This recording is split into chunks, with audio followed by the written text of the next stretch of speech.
সালটি ছিল 1947, ভারতের স্বাধীনতার বছর। একই সঙ্গে নেতাজি সুভাষচন্দ্র বসু, ক্ষুদিরাম, ভগৎ সিং, মহাত্মা গান্ধীর প্রাণপ্রিয় দেশের ভাগ বাটোয়ারারও বছর। আর এই আবহে 1947 সালের 20 জুন বঙ্গীয় প্রাদেশিক আইনসভায় এই ভারত ভাগের প্রেক্ষাপটে সেদিন বাংলারও ভাগ্য নির্ধারণ হয়েছিল।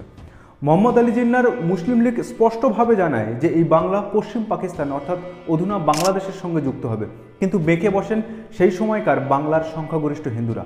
অগত্যা ভোটাভুটি, সেখানে 58-21 ভোটে মুসলিম লীগ পরাজিত হয়। আর এইভাবে বাংলা ভারতের সঙ্গে অন্তর্ভুক্ত হয় আর সৃষ্টি হয় আমাদের গর্বের এই পশ্চিমবঙ্গের। ওই বছরের 3রা জুলাই মাত্র 11 জন সদস্যকে নিয়ে পশ্চিমবঙ্গের প্রথম প্রধানমন্ত্রী নির্বাচিত হন প্রফুল্লচন্দ্র ঘোষ।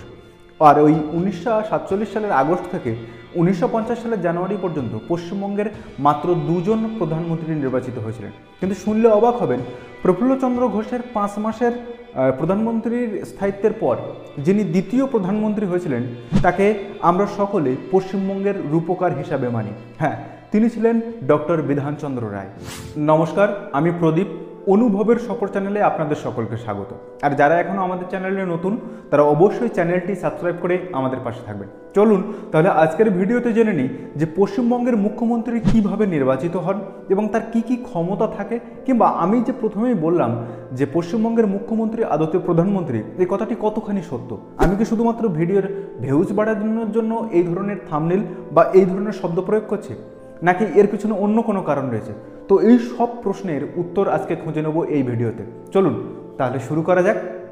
ভারতের যুক্তরাষ্ট্রীয় শাসন ব্যবস্থায় মুখ্যমন্ত্রীর গুরুত্ব ভীষণ অপরিসীম, কারণ কোনো একটি রাজ্যের শাসন ব্যবস্থার প্রধান হিসেবে তিনি কাজ করে থাকেন। আর যদি বোধা বাংলায় বলি তবে সেই রাজ্যের অভিভাবকও তিনি। আর মুখ্যমন্ত্রী সম্পর্কে সমস্ত তথ্য সংবিধানের পার্ট 6-এর 163 থেকে 167 নম্বর আর্টিকেলে বর্ণিত আছে। ও হ্যাঁ, যারা থাম্বনেল দেখে এসে ভাবছেন যে প্রদীপের বোধহয় মাথা খারাপ হয়েছে, তাদের উদ্দেশ্যে বলি, 1947 সালের 20 জুন যখন বঙ্গীয় প্রাদেশিক আইনসভার ভোটাভুটিতে মুসলিম লীগ হেরে যায়, তখন বাংলার এই পশ্চিম অংশের ভারতভুক্তি ঘটে।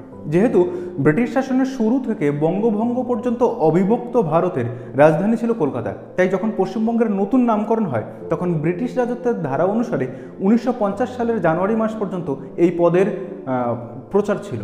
কিন্তু যখন 1950 সালের 26শে জানুয়ারি ভারতের নিজস্ব সংবিধান তৈরি হয় এবং সেই সংবিধান যখন গৃহীত হয়, তখন এই পশ্চিমবঙ্গের প্রধানমন্ত্রী শব্দটি অবলুপ্তি ঘটে, মুখ্যমন্ত্রী শব্দটির সৃষ্টি হয়। সংবিধান অনুসারে কোনো একটি রাজ্যের শাসনতান্ত্রিক প্রধান হলেন মুখ্যমন্ত্রী। তার পরামর্শ মেনেই রাজ্যপাল ওই সমস্ত রাজ্যের মন্ত্রিসভার সদস্যদেরকে নিয়োগ করে থাকেন। এখন ওই সমস্ত মন্ত্রীদেরকে কোন কোন দপ্তর দেওয়া হবে সেটাও কিন্তু মুখ্যমন্ত্রী নিজে ঠিক করে থাকেন। আর সবচেয়ে মজার হলো, ধরুন যদি কোনো মুখ্যমন্ত্রী মনে করেন যে তার দলের সদস্যরা তাকে সমর্থন করছে না, তখন তিনি সেই মন্ত্রিসভাকে ভেঙে দিতে পারেন। তবে এক্ষেত্রে রাজ্যপালের অনুমোদন প্রয়োজন, কারণ রাজ্যপালের সিদ্ধান্তই চূড়ান্ত বলে বিবেচিত হবে। এমনকি রাজ্যপাল এবং এই মন্ত্রিসভার মধ্যে সমন্বয়ক হিসেবে কাজ করবেন কিন্তু একজন মুখ্যমন্ত্রী।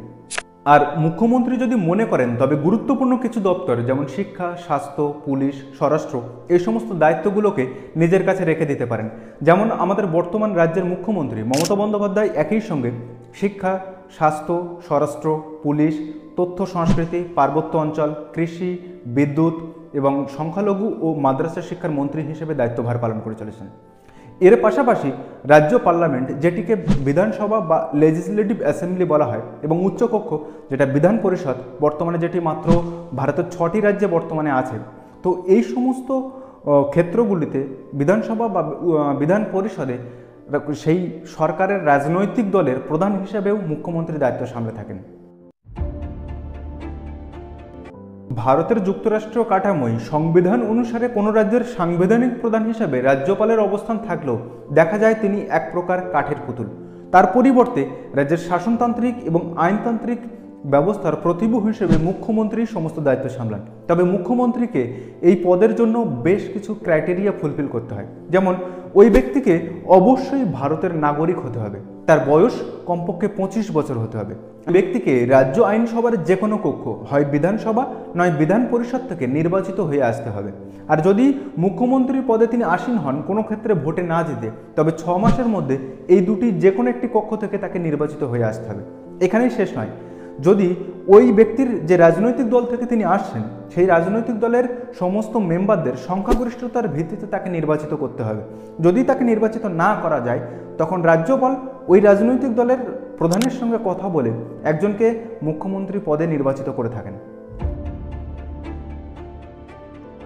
রাজ্য বিধানসভা নির্বাচনে, যেটিকে আমরা এমএলএ ভোট হিসেবে জানি, সেই নির্বাচনে কোনো রাজনৈতিক দল জয়ী হলে ওই রাজনৈতিক দলের অন্যান্য কর্মীরা একজনকে ওই রাজনৈতিক দলের নেতা হিসেবে ঘোষণা করেন এবং ওই নেতাকে এরপর রাজ্যের সাংবিধানিক প্রধান রাজ্যপাল শপথ বাক্য পাঠ করিয়ে মুখ্যমন্ত্রী পদে স্থলাভিষিক্ত করেন। আর এরপর ওই ব্যক্তি পরবর্তী 5 বছরের জন্য মুখ্যমন্ত্রী পদে আসীন হন। কিন্তু তার মেয়াদ শেষের পর যখন পুনর্নির্বাচন বা আরেকটি এমএলএ ভোট আসে, তার আগে ওই পদ থেকে তাকে ইস্তফা দিতে হয়। তবে তিনি কেয়ারটেকার হিসাবে দায়িত্ব সামলে যান যতক্ষণ না পর্যন্ত নতুন কোনো ব্যক্তি ওই পদে মুখ্যমন্ত্রী পদে আসীন হচ্ছেন, ততক্ষণ পর্যন্ত তিনি এই দায়িত্ব সামলে নিয়ে চলেন। পশ্চিমবঙ্গ রাজ্যটি সৃষ্টি হওয়ার পর থেকে এখনও পর্যন্ত পশ্চিমবঙ্গের মাত্র 2 জন প্রধানমন্ত্রী পদে নির্বাচিত হয়েছিলেন, যার মধ্যে প্রথম ছিলেন প্রফুল্লচন্দ্র ঘোষ এবং দ্বিতীয় ডক্টর বিধানচন্দ্র রায়। আর প্রধানমন্ত্রী শব্দটির পরিবর্তে যখন মুখ্যমন্ত্রী শব্দটির আগমন ঘটে তখন রাজ্যের প্রথম মুখ্যমন্ত্রী হয়েছিলেন ডক্টর বিধানচন্দ্র রায়। আর এই দুজন ছিলেন কংগ্রেসের লোক।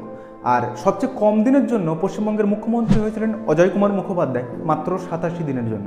আর আজকের তারিখ পর্যন্ত পশ্চিমবঙ্গের সবচেয়ে বেশি দিন মুখ্যমন্ত্রীর পদে থাকা ব্যক্তির নাম হলেন বামফ্রন্টের জ্যোতি বসু, 23 বছরের 137 দিন। আর পশ্চিমবঙ্গের প্রথম মহিলা মুখ্যমন্ত্রী হলেন তৃণমূল কংগ্রেসের মমতা ব্যানার্জি। আর ভারতের প্রথম মহিলা মুখ্যমন্ত্রীর নাম সুচেতা কৃপলানি, যিনি উত্তরপ্রদেশ থেকে নির্বাচিত হয়েছিলেন। তো এই ছিল আজকের ভিডিও। আর যদি এইরকম ধরনের আরও ইনফরমেশন ভিডিওটি আপনারা জানতে চান তবে আই বাটনে এই ইনফরমেটিভ বলে একটা প্লেলিস্ট দেওয়া আছে, সেখান থেকে আপনারা দেখতে পারেন। তো দেখা হচ্ছে পরের কোনো ভিডিওতে। ততদিন ভালো থাকবেন, সুস্থ থাকবেন আর অবশ্যই নিজের খেয়াল রাখবেন।